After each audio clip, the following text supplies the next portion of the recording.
Good day everyone, I am Rika Jane B. Patricio B. Duan Black 2. Today I'm going to discuss the life and works of Rizal in Chapter 15.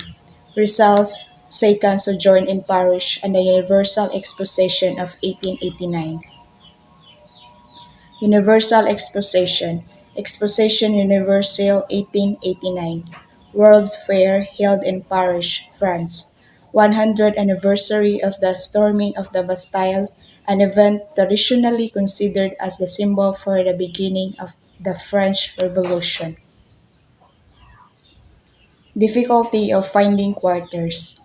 For a short time, Rizal lived in the house of his friend Valentin Ventura at number 45 Rue Mauvais. He transferred his residence several times. Finally, he lived together with two other Filipinos, Capitan Justo Trinidad and Jose Albert. Life in Paris.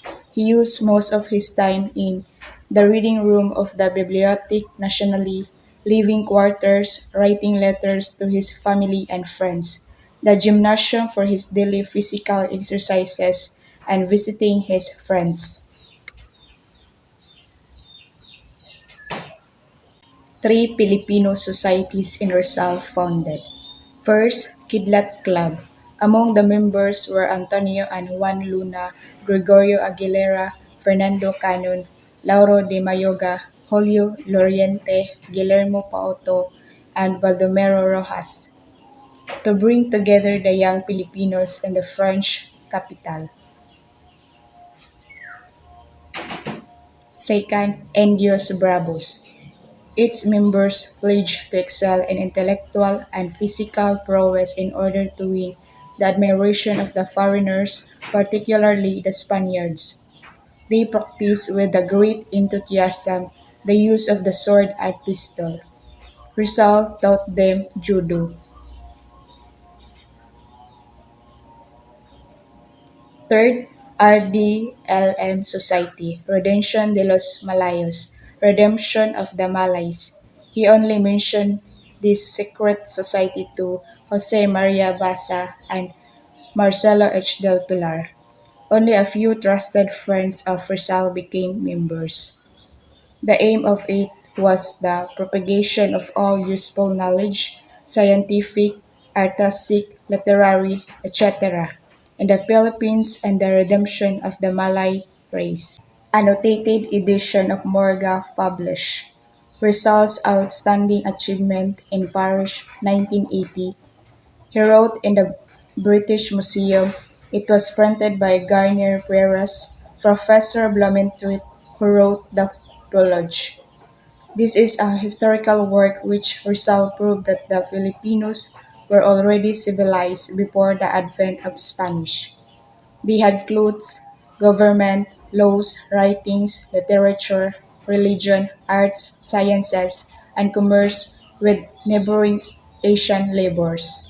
Comment on Morga's publication date. Paris Libreria de Garnier Hermanos, 1890, title page of Rizal's annotated edition of Morga.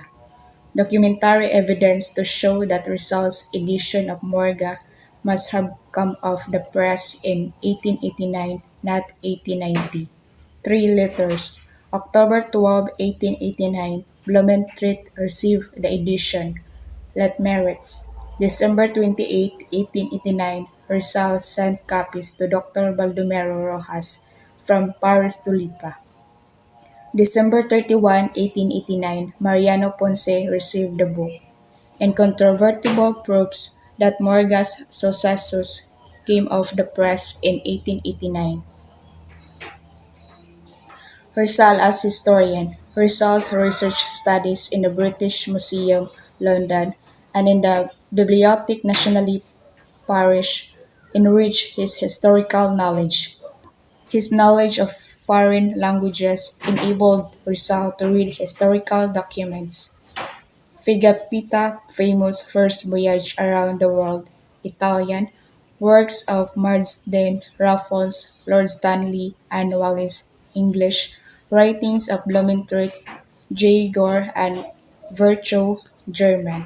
The Philippines within a century. In this article, he expressed his views on the Spanish colonization in the Philippines. He predicted with amazing accuracy the tragic end of Spain's sovereignty in Asia. Parts beginning glorious past of the Filipino people. Middle economic stagnation and happiness under the harsh Spanish rule. Last peered into the future and warned Spain of what would happen to her colonial empire in Asia if she would not adopt a more liberal and enlightened policy toward the Philippines. The indolence of the Filipinos. Defense of the alleged indolence of the Filipinos. Critical study of the causes why the Filipinos did not work hard during the Spanish regime. Main thesis: the Filipinos are not by nature indolent. 10 causes of decline in economic life. First, native revolts and other internal disorders. Second, wars which the Filipinos fought for Spain, Dutch, Portuguese, English, etc. Third, raids on the coastal towns and villages by the Muslim pirates of Mindanao and Sulu. Fourth, forced labor. Fifth, lack of stimulus to work harder. People could not enjoy the fruits of their labor. Government neglect and indifference agriculture, industry and commerce. Six, bad example shown by Spaniards. Seven, despising manual labor.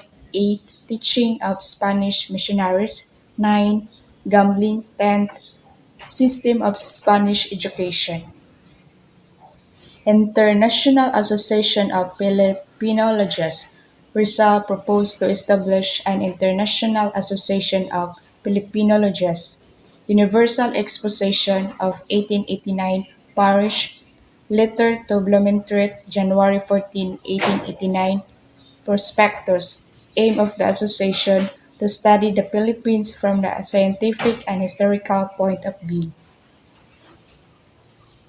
Officers: President: Dr. Ferdinand Blumentritt, Austrian; Vice President: Mr. Edmond Plauchot, French; Councilors: Dr. Reinhold Rose, Anglo-German; Dr. Antonio Maria Regidor, Filipino; Spanish; Secretary: Dr. Jose Rizal, Filipino. Project for Filipino College in Hong Kong. Planned by Rizal while still in Paris to establish a modern college in Hong Kong. Aim: to train and educate men of good family and financial means in accordance with the demands of modern times and circumstances. Mr. Mariano Conanan, Mexico, Pampanga, 40,000 pesos initial capital. Curriculum subjects: Political Economy, Universal History, Philippine History, Logic, Rhetoric and Poetics, Spanish, English, French, German, Chinese, and Tagalog. Por Telepono. In fall of 1889, Rizal wrote satirical work as a reply to another slander of Father Salvador Font. Por Telepono was published in booklet from Barcelona. He used the pen name Dimas Alang. Telephone conversation between Father Font, Madrid, and the Father Provincial, San Agustin Convent, Manila. Christmas in Paris. He spent Christmas with Jose Albert, Capitan Justo Trinidad.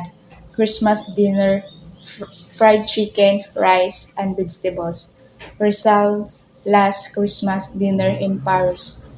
After New Year, brief visitation to London, unknown purpose. Two theoretical reasons. First, to check up his annotated edition of Morga's Successus with the original copy in the British Museum, and second, to see Gertrude Beckett for the last time. Middle of January 1890, back to Paris. And that's all. Thank you.